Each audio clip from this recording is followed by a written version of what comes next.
ان لوگوں نے کہا کہ اے ذوالقرنین، یاجوج اور ماجوج اس علاقے میں فساد کرتے رہتے ہیں، بھلا ہم آپ کے لیے خرچ کا انتظام کر دیں کہ آپ ہمارے اور ان کے درمیان ایک دیوار کھینچ دیں؟ ذوالقرنین نے کہا کہ خرچ کا جو مقدور اللہ نے مجھے بخشا ہے وہ بہت اچھا ہے، تم مجھے قوت بازو سے مدد دو، میں تمہارے اور ان کے درمیان ایک مضبوط رکاوٹ بنا دوں گا۔ تم لوہے کے بڑے بڑے تختے میرے پاس لاؤ۔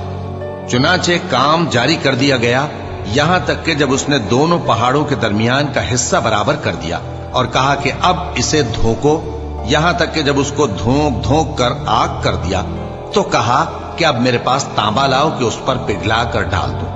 پھر ان میں یہ قدرت نہ رہی کہ اس پر چڑھ سکیں اور نہ یہ طاقت رہی کہ اس میں نقب لگا سکیں۔ بولا کہ یہ میرے پروردگار کی مہربانی ہے، پھر جب میرے پروردگار کا وعدہ آ پہنچے گا تو اس کو ڈھا کر ہموار کر دے گا، اور میرے پروردگار کا وعدہ سچا ہے۔